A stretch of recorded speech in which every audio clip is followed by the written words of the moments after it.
Uno de los conceptos de liderazgo es que ese hombre o esa mujer influye. Influyen de tal manera que son seguidos por otros, ¿no?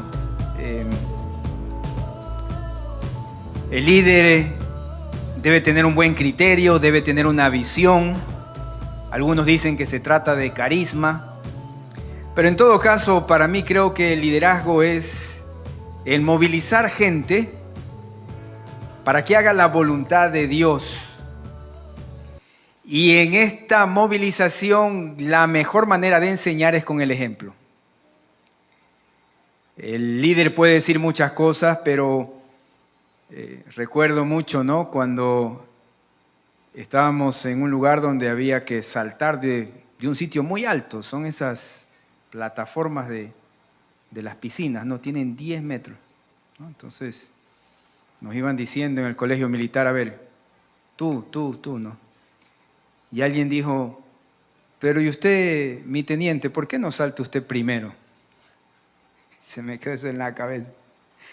El líder debe de dar el ejemplo. Y el teniente fue y dijo, sí, yo lo hago, y saltó, y el resto lo hicimos después de él. El liderazgo tiene que ver con una vida que motiva también a los demás. Y vamos a Esdras, el capítulo 9, porque quiero compartirles acerca de un líder, su nombre Esdras, y vamos a ver lo que ocurre cuando el pecado ha tomado buena parte de un pueblo, y vamos a ver las actitudes correctas frente a ese pecado y también cómo ese pueblo puede redimirse buscando al Señor.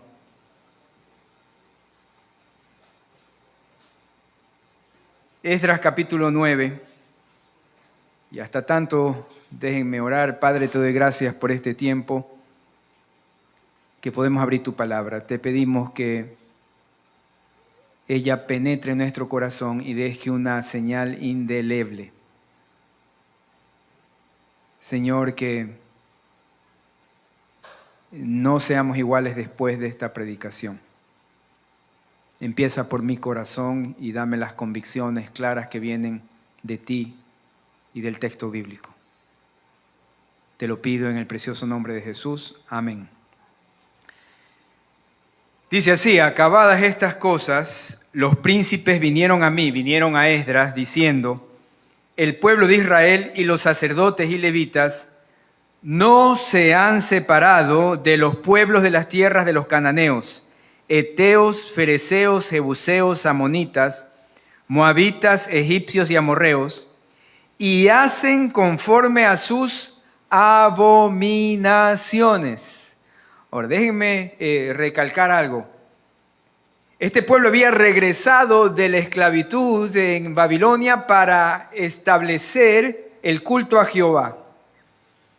Venían cruzando 4 meses de lugares inhóspitos, de dificultades muy grandes, con el único objetivo de poder alabar, adorar al Señor y que el pueblo de Israel ahora conociera de la palabra. Esdras es enviado para que enseñe la palabra y restaure la fidelidad del pueblo a Dios. Pero a pesar de todo aquello, lo que encuentra Esdras en Jerusalén, esa gente, empezando por los líderes que se habían apartado del Señor. La forma en que el pueblo se apartaba del Señor era cuando ellos buscaban otros dioses. Algo que aborrece el Señor es cuando la confianza de su pueblo no está en Él y se pone el corazón en otras cosas. Puede ser su dinero, puede ser su orgullo, puede ser sus capacidades, puede ser su dolor, sus miedos, cualquier otra cosa que no lo pone en primer lugar al Señor. Y ocurría con ellos que habían ido tras dioses extraños. Vamos a ver por qué fue esto. Versículo 2. Porque han tomado de las hijas de ellos para sí y para sus hijos, y el linaje santo ha sido mezclado con los pueblos de las tierras, y la mano de los príncipes y de los gobernadores ha sido ¿qué dice ahí? La primera. Es decir, los líderes con la influencia que tenían y que no se daban cuenta, hermanos, los que estamos liderando la casa, el trabajo, la iglesia, tenemos una responsabilidad tan grande porque hay gente que nos ve, gente que nos sigue. Acuérdense de sus hijos. Cuando usted cruzaba la calle y le daba la mano, el hijo solo lo seguía. Bueno, cuando están educados, a veces se ponen rebeldes. Pero no seguían, ¿no? Y así pasa en una empresa, uno está viendo qué dice el gerente y cuando el gerente habla, entonces ya todo el mundo acciona. En la iglesia están los pastores, están los grupos de gestión, el cuerpo administrativo, hay presbíteros también, o grupo de gente que lidera. Pero el punto es que en este momento de la historia del pueblo de Israel, los príncipes habían sido los primeros en cometer este pecado. ¿Cuál era el pecado que estaban cometiendo? Es que ellos eran un pueblo santo. ¿Usted se acuerda lo que dice Pedro acerca de su vida? Nosotros somos una nación santa, pueblo escogido por Dios para anunciar las virtudes de nuestro Señor que nos trajo de las tinieblas a la luz admirable. Hermanos, cuando aceptamos a Cristo es una responsabilidad mucho más grande que cuando usted estaba en el mundo, obviamente. A igual o de manera parecida que al pueblo de Israel, el Señor los escoge para que sean sal, luz de este mundo. Dios quiere que regresemos a Él y utiliza a su iglesia y a su pueblo. Tenemos una responsabilidad. Y en este caso, ellos habían hecho de manera equivocada porque se habían casado con mujeres de los pueblos paganos. Ahora, ¿qué tiene de malo esto? Vamos a explicarlo. Ustedes saben que en un hogar, ¿quién es el corazón del hogar? La mamá. La mamá. Uno llama la atención a los hijos y la mamá dice, bueno, pero tranquilo, despacito, no les dé tan duro. ¿No? O cuando uno alza la voz llegando a la casa, ¿no? Y dice, pero ya no estás en el trabajo, bájale un poco el tono porque en el caso mío mis hijas se asustan, ¿no? Entonces, la mamá es el corazón del hogar. La mujer sabia edifica su casa, ¿no? Entonces, vamos a ver lo que dice Dios acerca del unirse con mujeres paganas, el pueblo de Israel, de no unirse en yugo desigual, porque la madre tiene esa capacidad de conocer el corazón de los hijos y guiarlos. Y en el caso del pueblo de Israel, Dios sabía que si se formaban estos matrimonios mixtos, corría peligro. ¿Qué es lo que corría peligro? Las siguientes generaciones que adoraran a Dios y fueran esa sal y luz del mundo. Era algo extremadamente grave. Lo mismo puede pasar con usted, joven o jovencita. Aquí hay unos 2, 3. Si ustedes quieren que sus hijos conozcan a Cristo, ustedes acérquense mucho al Señor. Ténganlo como prioridad en su vida y procuren buscar a alguien que también ame a Cristo.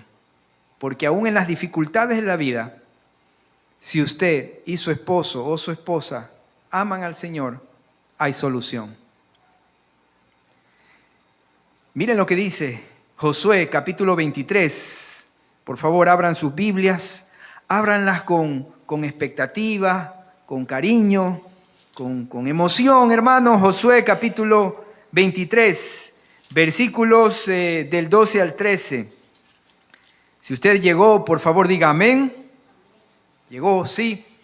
Porque si os apartareis y os uniereis a lo que resta de estas naciones que han quedado con vosotros, y si concertareis con ellas matrimonios, mezclándoos con ellas y ellas con vosotros, versículo 13, sabed que Jehová vuestro Dios no arrojará más a estas naciones delante de vosotros, sino que os serán por lazo, por tropiezo. ¿Estoy bien? Josué capítulo 23, versículo 13. Estas naciones, estas mujeres, estas familias mixtas, dice que os serán por azote para vuestros costados, por espinas para vuestros ojos, hasta que perezcáis de esta buena tierra que Jehová vuestro Dios os ha dado. Vamos a Deuteronomio, a ver, ¿por qué el Señor llamaba la atención de que no se unieran a esas familias o a esas mujeres o a esos matrimonios mixtos? Deuteronomio capítulo 7. Génesis, Éxodo, Levítico, Números, Deuteronomio. Capítulo 7, versículos del 1 al 4. Cuando Jehová, tu Dios, te haya introducido en la tierra en la cual entrarás para tomarla, y haya echado de delante de ti a muchas naciones, al Eteo, al Gergeseo, al Amorreo, al Cananeo, al Fereceo, al Heveo y al Jebuseo, 7 naciones mayores y más poderosas que tú. Y Jehová, ¿qué dice aquí? Tu Dios las haya entregado delante de ti y las hayas derrotado, las destruirás del todo. No harás con ellas alianza, ni tendrás de ellas misericordia. Versículo 3. Y no emparentarás con ellas, no darás tu hija a su hijo, ni tomarás a su hija para tu hijo. Y aquí está el peligro, hermanos, póngale atención. El peligro de alguien que no tiene fe en Cristo y que usted tiene intimidad. Porque desviará a tu hijo de en pos de mí y servirán a dioses ajenos, y el furor de Jehová se encenderá sobre vosotros y te destruirá pronto. Ese era el peligro de unirse con familias, con mujeres, casarse con gente que no creía en Jehová. Vamos a Éxodo, Génesis, Éxodo, el segundo libro de la Biblia, Éxodo, capítulo 34. Si usted llegó, puede decir amén. 34, versículos del 12 al 16. Guárdate de hacer alianza con los moradores de la tierra donde has de entrar, para que no sean tropezadero en medio de ti. Derribaréis sus altares y quebraréis sus estatuas, y cortaréis sus imágenes de acera, porque no te has de inclinar a ningún otro Dios, pues Jehová, cuyo nombre es celoso, Dios celoso es. Por tanto, no harás alianza con los moradores de aquella tierra, porque fornicarán en pos de sus dioses y ofrecerán sacrificios a sus dioses y te invitarán. ¿Y qué dice aquí? Y comerás de sus sacrificios. Habría comunión. Y más aún, la comunión más íntima es la que existe entre un hombre y una mujer. Y lo que va a pasar es que se va a desviar o se iban a desviar de sus propósitos. Tomando de sus hijas para tus hijos y fornicando sus hijas en pos de sus dioses, harán fornicar también a tus hijos en pos de los dioses de ellas. No te harás dioses de fundición.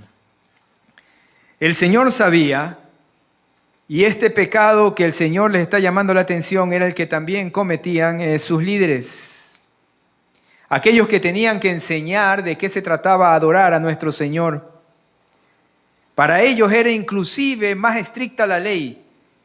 Para los líderes, para los sacerdotes, se les decía que la mujer con la que ellos iban a casarse no podría haber sido divorciada, no podría haber tenido algún pasado malo o dudoso. Tenían que ser mucho más estrictos con esto. Y es que el líder da ejemplo, hermanos, en cosas sencillas y a veces hasta jocosas. ¿Se acuerdan lo que pasó hace algunos meses atrás? Que algunos comenzaron a usar zapatos rojos, ¿no?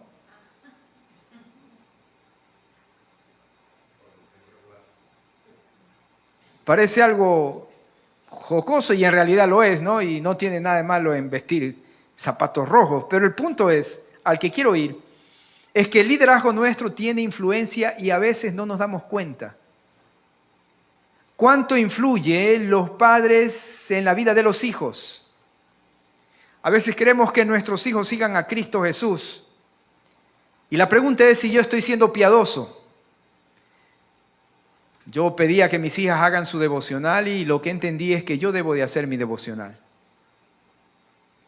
Ellas tienen que verme que yo oro. Ellos tienen que ver un carácter cambiado por Cristo. Ellos tienen que ver una confianza en Cristo Jesús. Por eso hay que cuidarse primero cada uno de nosotros para poder liderar a aquellos que están con nosotros. Algo que va a dejar ver Dios en esta mañana es que si uno ama a quienes lidera, se cuida. Cuando uno ama a quienes tiene bajo su cuidado, primero procura la salud emocional, física y espiritual. Por amor a los demás, por amor a ustedes, yo debo de procurar mi santidad. El amor no está distanciado del cuidado que uno debe tener, porque el ejemplo nuestro es la mejor dádiva que podemos dejar a nuestros hijos, a nuestra iglesia. Ahora solo pónganse a pensar en los momentos de mayor crisis para aquellos que están en una empresa, en una iglesia, en una familia. Y se recuerdan cómo su padre, su jefe, su pastor guardaba la calma, venía delante del Señor, se arrodillaba y le decía, Señor, ayúdanos. ¿Saben el impacto que eso hace en la vida de aquellos que están siguiendo? Es algo indeleble.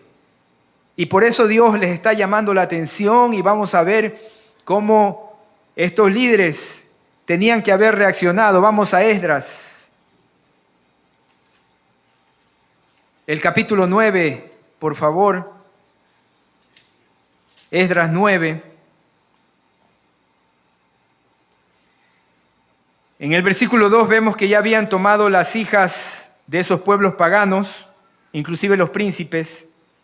Y vamos a ver la reacción de Esdras, que era la reacción que debemos tener nosotros y los líderes frente al pecado.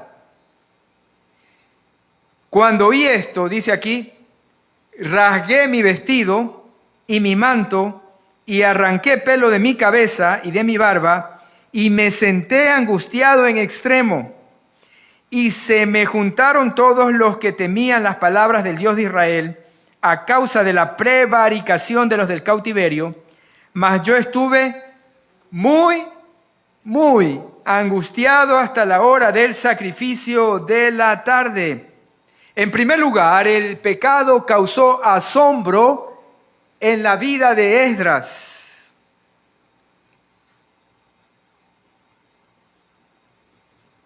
Miren,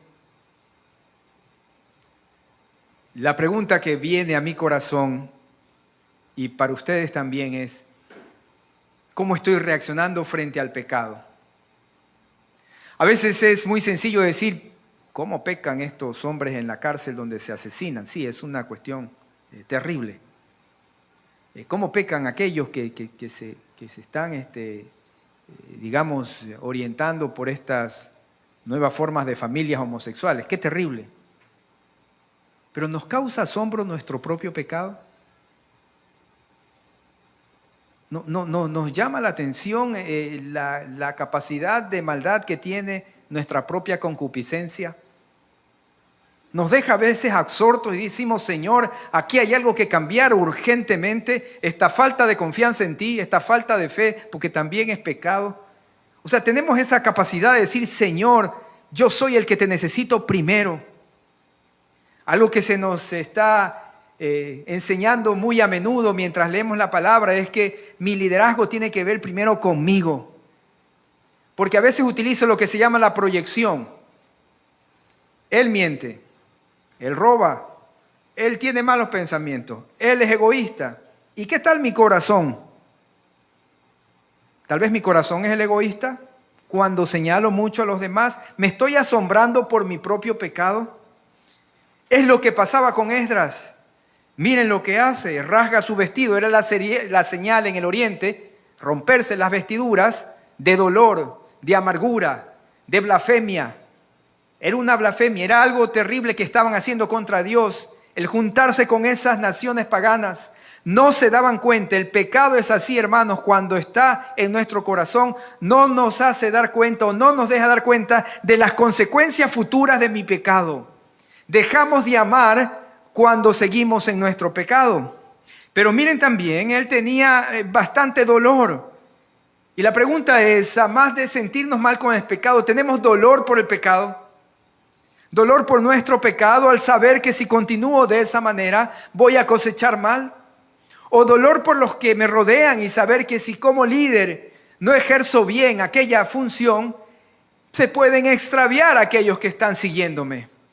¿Existe dolor como le dolía al Señor Jesús las entrañas al ver la falta de sensibilidad espiritual de las ciudades? ¿Podemos llorar por aquellos que no tienen a Cristo, por esas familias que se pueden estar destruyendo? Vamos al Salmo 119. Salmo 119, versículos 136 y 158. Leamos el 136. ¿Qué dice aquí? Ríos de agua descendieron de mis ojos porque no guardaban tu ley. Nos duele cuando otros no creen en Cristo y no guardan su palabra, o los acusamos a los otros. Nos duele, nos debe doler, sentir misericordia, lo que nuestro Dios siente. Versículo 158, ¿qué dice aquí? Veía a los prevaricadores, hacedores de mal, y me disgustaba porque no guardaban tus palabras. A veces nos enojamos con la persona, pero no con la acción. Y criticamos a la persona, pero no estamos en contra del accionar. ¿Sí me explico?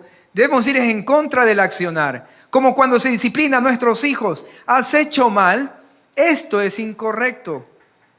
Eres un niño bueno, pero has actuado mal y hay que darle un... Estás. Es importantísimo, hermano. Para que los niños sepan qué es lo que procede y lo que no procede. Pero ¿cuál es nuestra actitud frente al pecado?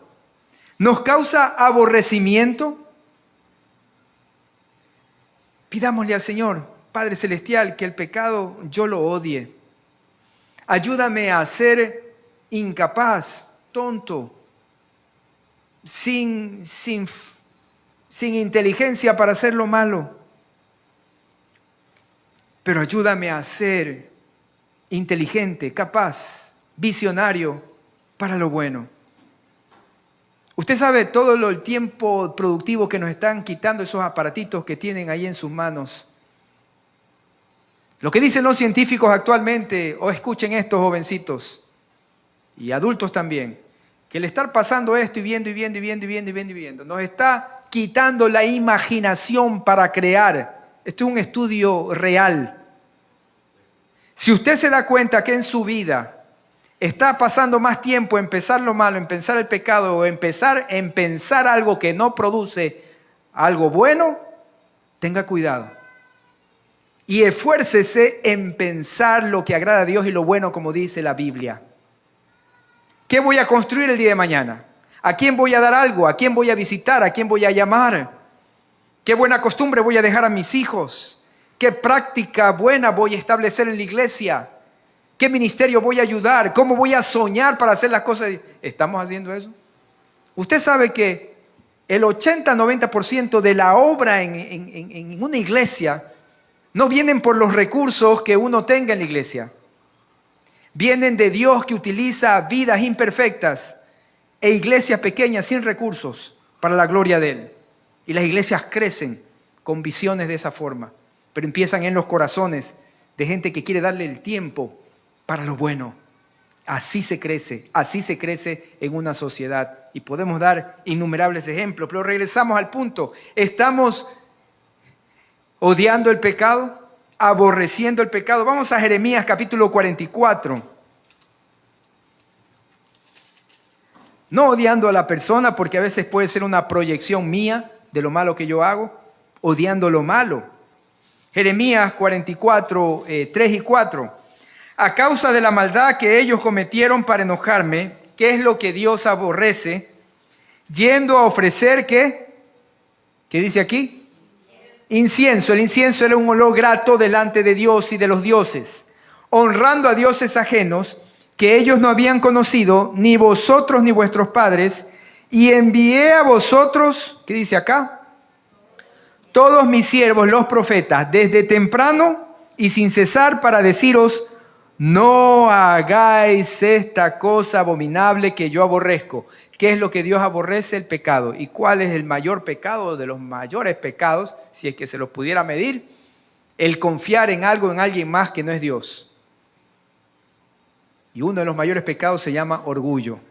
Y orgullo tiene que ver cuando yo juego a ser Dios, quiero guiar mi vida de acuerdo a mi propia prudencia y no lo tomo en cuenta y no tengo la humildad para decirle, Señor, te necesito, esto es mi pecado, te lo entrego y ya no quiero vivir de esta manera. Entonces lo que estaba pasando con el pueblo de Israel era que Esdras se dio cuenta de que ya habían pasado algunos meses y años, y a pesar de que había la infraestructura y había el culto a Dios, había la iglesia, pero en el corazón la palabra de Dios no había calado de tal manera de que no pecaran en este mandamiento tan explícito que da Dios. Esto de no casarse con las mujeres paganas es repetido 5, 6, 7 veces en la Biblia. ¿Qué estaba pasando con el pueblo de Israel? Con los príncipes y con los líderes. Sencillamente, le habían dado más espacio a estos pensamientos del pecado que a la realidad de lo que Dios era o de lo que Dios había hecho por cada uno de ellos. Miren lo que menciona aquí, versículo 4, y se me juntaron todos los que temían las palabras del Dios de Israel a causa de la prevaricación de los del cautiverio, mas yo estuve muy angustiado, versículo 4 de Esdras 9, muy angustiado hasta la hora del sacrificio de la tarde. Tanto era su corazón que estaba afectado por el pecado que no podía hablar. Hermanos, el problema del cristianismo es que nos dejamos llevar por lo que el mundo dice y estamos en una coquetería con el mundo y entonces eso nos hace livianos y no nos asombra nada. No nos duele el pecado, vemos lo que está ocurriendo y sencillamente decimos, bueno, problema de ellos. Pero lo que estaba diciendo Esdras es que toma la actitud de todo buen líder. El buen líder no deja a su pueblo, el buen líder dice, bueno, ¿qué te está pasando? Y ora en primera persona del plural. No se aleja de aquel que está en pecado, está en dolor, está en situación difícil. Como en el caso de Daniel, ora por su pueblo y dice, Señor, hemos pecado. Como ahora Esdras dice, hemos pecado. Esdras era un hombre justo, pero se pone en medio de ellos. Ejemplo, ¿quién nos da? Nuestro Señor Jesucristo. Y viene y vive en medio nuestro y muere por nosotros. Ejemplo tenemos de aquel que lideraba bien. Y miren lo que pasa con Esdras. Se queda absorto porque sabía lo que iba a pasar. Hermanos, ¿sabemos lo que va a pasar si seguimos en un pecado? ¿Tenemos esa claridad? ¿Sabemos lo que ocurre si nuestra mente sigue pensando aquello que no conviene? Vamos a hacerlo.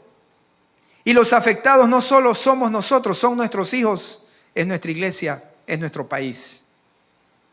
El pecado trae facturas que no son personales, son comunitarias.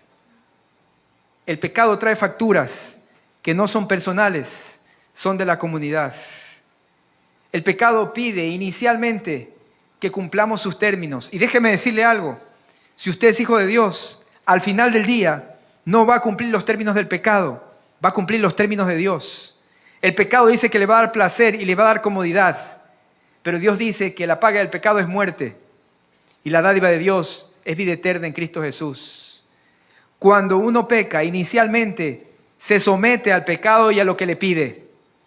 Pero como usted y yo somos hijos de Dios, hermanos, va a regresar a Cristo. Y cuando regrese a Cristo, o cuando yo regrese a Cristo y regresé a Cristo, los términos que tenía que cumplir eran los de Él. Y Él dice, sí, yo te perdono, yo restauro, yo te vuelvo a unir. Usted va a volverle a servir, usted va a volver a confiar, usted va a volver a hacer la voluntad de Dios. Pero hermanos, hay pagas y hay consecuencias. Ahorrémonos ese tiempo de dolor. Miren lo que está diciendo Esdras. Versículo 5. Y a la hora del sacrificio de la tarde me levanté de mi aflicción y habiendo rasgado mi vestido y mi manto, me postré de rodillas y extendí mis manos a Jehová mi Dios. Versículo 6. ¿Y qué fue lo que dijo? Y dije, Dios mío, confuso y avergonzado estoy para levantar, oh Dios mío, mi rostro a ti, porque nuestras iniquidades se han multiplicado sobre nuestra cabeza y nuestros delitos han crecido hasta el cielo. ¿Sabe dónde es el mejor lugar para poner en práctica toda esta enseñanza? Hágalo en su casa. Hágalo en su hogar, hágalo en su trabajo. Hágalo en ese lugar donde usted tiene influencia. ¿Por qué le digo? Cuando uno ve a los hijos crecer, ¿no?, les comienza a llamar la atención. Ay, este muchacho, ¿no? Qué difícil, no come, indisciplinado, no obedece, rabietas, etcétera, etcétera, ¿no? Comenzamos a decirle, pero hay que hacer algo con este muchacho. ¿Y sabe lo que está ocurriendo con ese muchacho? Mucho de aquello es su corazón rebelde y lo otro, lo que nosotros como líderes, como padres, hemos transmitido en su vida. Cuando mi hija estaba creciendo, la veía que tenía a veces actitudes muy fuertes de carácter. Yo decía, esta muchachita, ¿por qué se pone así tan mal genio, tan empecinada, ¿por qué ese carácter tan fuerte? Y algo en mi corazón me dijo, bueno, tú ya cambiaste tu carácter, tú tienes ya un espíritu afable. Miren, ellos ven, ellos aprenden con el ejemplo. A veces queremos que nuestros hijos confíen en el Señor y estén asistiendo a la iglesia, etcétera, etcétera.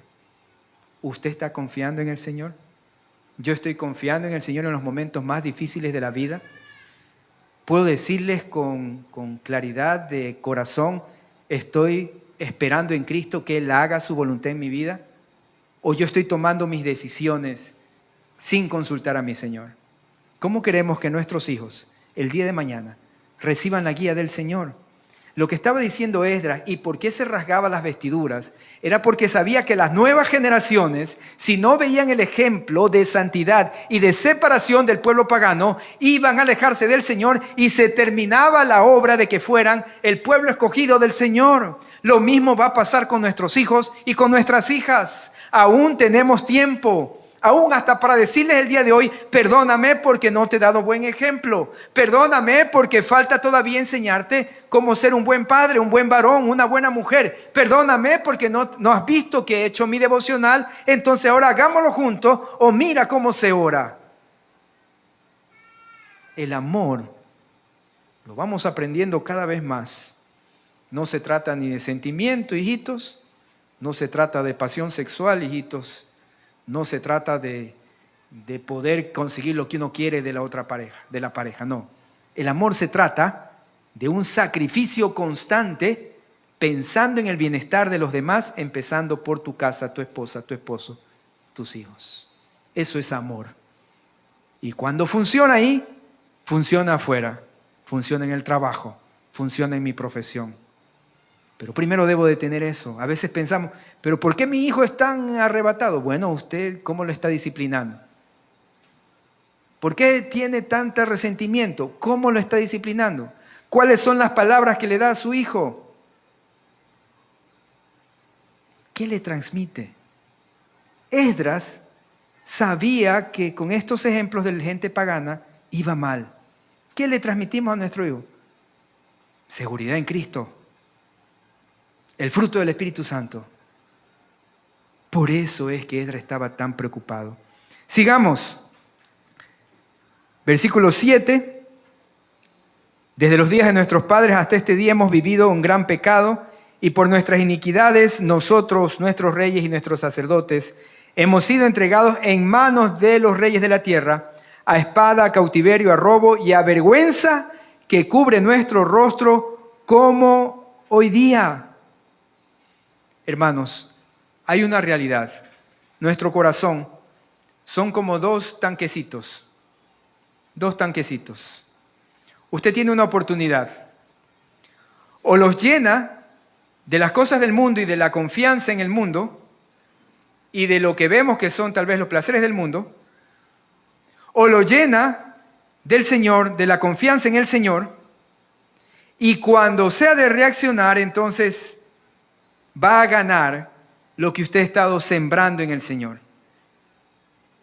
Procure. Ninguno de nosotros tiene la perfección ni la santidad completa. Eso solo pasa en el cielo.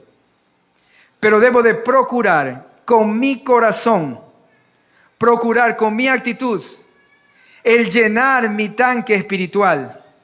De tal forma que cuando exista esa prueba, entonces yo pueda salir adelante y mis hijos también puedan entender cómo se hace. Porque ellos dicen, desde mis padres han vivido en pecado y han sido por eso entregados al cautiverio. ¿Qué es lo que está diciendo aquí Esdras? Procure llenar su tanque espiritual con los recuerdos de lo que Dios hizo por usted y por mí. ¿Cuántos se acuerdan cómo Dios nos sanó? Nos sanó ahora último la parte física. ¿A cuántos nos ha sanado el alma? ¿A cuántos nos ha sanado el alma? ¿Ya no hay más tristeza? ¿A cuántos ha sanado nuestro carácter? ¿Ya no hay tanto orgullo como antes? ¿Usted está conjugando ahora más nosotros que yo? Llene el tanque espiritual con los recuerdos de las cosas buenas que Él ya ha hecho. Y en ese momento agradezcale, dígale, Señor, gracias por tu misericordia, por lo que tú eres, por lo que tú has hecho y por lo que tú harás. Pero recuerde también el dolor que usted pasó por insistir en el pecado. ¿Cuántos en nuestro orgullo decíamos palabras que no convienen y pudimos o hicimos que corazones se hirieran? ¿No les ha pasado? Por estar empecinados en nuestra manera de pensar. ¿A cuántos hicimos doler el corazón? Acuérdese de la consecuencia del pecado. Esdras lo está diciendo aquí. No solo acuérdense de la bondad, sino a dónde vamos a llegar. Todo esto es verdad. Miren lo que dice el versículo 8. Y ahora, versículo 8, por un breve momento ha habido misericordia de parte de Jehová nuestro Dios, para hacer que nos quedase un remanente libre y para darnos un lugar seguro en su santuario, a fin de alumbrar nuestro Dios, nuestros ojos, y darnos un poco de vida en nuestra servidumbre. Qué preciosa esta oración. Es el reconocimiento de que aún en medio de toda esa situación difícil hay un remanente que puede saborear la bendición de Dios y la misericordia de Dios. Es decir, no nos quedamos caídos. Señor, te agradezco por lo que sí hay ahora. Hay que cambiar mucho, hay que trabajar en estas áreas. Reconocer mi pecado, sí. Pero aquí hay una verdad de que usted y yo somos el remanente del Señor. El remanente es ese pueblo que un día va a compartir la gloria con el Señor. Va a ir a su presencia. Y dice esto tan bonito. Y darnos, ¿qué dice acá? Un poco de vida en nuestra servidumbre. Agradecidos aún en lo pequeño o grande que hay el día de hoy. Señor, no tengo esto, esto y esto. Tal vez fallé en esto, esto y esto. Pero te doy gracias porque esta mañana, ¿cuántos desayunamos? Una rica fruta. ¿A cuántos nos están funcionando bien las neuronas? ¿No? ¿Tenemos alguien a quien abrazar? Todo eso es buena dádiva del Señor. Aunque sea, dice aquí, darnos un poco de vida en nuestra servidumbre. Versículo 9, porque siervos somos, mas en nuestra servidumbre no nos ha desamparado nuestro Dios, sino que inclinó sobre nosotros su gesed, su misericordia, delante de los reyes de Persia, para que se nos diese vida para levantar la casa de nuestro Dios y restaurar sus ruinas y darnos protección en Judá y en Jerusalén. Hermanos, agradezcamos lo que el Señor ha permitido hasta ahora. Gracias, Señor, por la casa, por la provisión. Hermanos, esto no es gratis, esto es la misericordia de Dios. Hermanos, el estar aquí con salud, levantados, con familia, con capacidades. Mañana es un nuevo día y usted y yo podemos trabajar. Mañana es un nuevo día y usted y yo podemos levantarnos de la cama. Hermanos, seamos gratos y digámosle, Señor, acordándome de todo esto, voy a llenar mi tanque espiritual. Y el mundo, y el placer, y el pecado, y todo lo que te pueda atraer, y quedarse ahí metido en la angustia, en el dolor, en la ira, en todo lo malo que también existe en nuestro corazón, no es tan grande como lo que tenemos en Cristo Jesús. Versículo 10.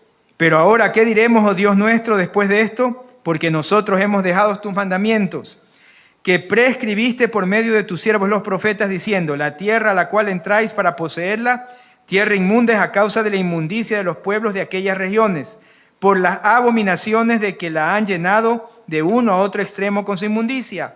Ahora pues, no daréis vuestras hijas a los hijos de ellos, ni a sus hijas tomaréis para vuestros hijos, ni procuraréis jamás su paz ni su prosperidad. Está repitiendo lo que se leyó ya en Deuteronomio, para que seáis fuertes y comáis el bien de la tierra y la dejéis por heredad a vuestros hijos para siempre. El legado que queremos nosotros dejar a nuestros hijos es una vida de fe. Mas después de todo lo que nos ha sobrevenido a causa de nuestras malas obras y a causa de nuestro gran pecado, ya que tú, Dios nuestro, no nos has castigado de acuerdo con nuestras iniquidades y nos diste un remanente como este. ¿Sabe dónde empieza su remanente? Empieza en su casa. Ahí es donde tenemos un remanente, una oportunidad para hacer de ese lugar una pequeña iglesia. Un remanente es un lugar de gente que ama a Dios. Allí está mi oportunidad. Algunos me dicen, yo quiero servir a Dios, quiero ser pastor, quiero ser evangelista. Y yo le digo, hermano, comienza a ser pastor y evangelista en tu casa. Y cuando lo seas en tu casa, enseña la palabra. Y cuando lo logres ahí, lo vamos a lograr también afuera. Ahí empieza el remanente. Y miren lo que dice acá. Hemos de volver a infringir tus mandamientos y a emparentar con pueblos que cometen estas abominaciones. Hermano, el pecado que hemos cometido sirve para ver o para acordarnos de la misericordia de Dios, de donde el Señor nos sacó, pero también para acordarnos que esa gracia es una gracia cara. El Señor nos levantó, el Señor nos restauró, el Señor nos trajo a donde estamos ahora, pero es para que no volvamos a pecar. Miren lo que dice. Hemos de volver a infringir tus mandamientos y a emparentar con estos pueblos. No te indignarás contra nosotros hasta consumirnos, sin que quedara remanente ni quien escape. Querida iglesia, si en esta mañana nos hemos dado cuenta que hemos pecado, tal vez no hemos dado ejemplo a los hijos, tal vez estamos pensando en regresar a aquel pecado pasado, tal vez seguimos motivados por el dolor, la amargura, la ira o cualquier otra cosa que no agrada a Dios. Hermanos, acordémonos de dónde Dios nos ha sacado y dejémoslo en este momento, porque eso es lo que está diciendo aquí la palabra. Ya nos sacaste. ¿Será que la próxima vez que caigamos no te indignarás tú, Señor, y nos disciplinarás con más fuerza? Y miren lo que dice el versículo 15. Oh Jehová, Dios de Israel, tú eres justo, puesto que hemos quedado, ¿qué? Un remanente que ha escapado, como en este día. Henos aquí delante de ti en nuestros delitos, porque no es posible estar en tu presencia a causa de esto. Amén. Vamos a ponernos de pie, vamos a orar, entregarle este tiempo a nuestro Señor.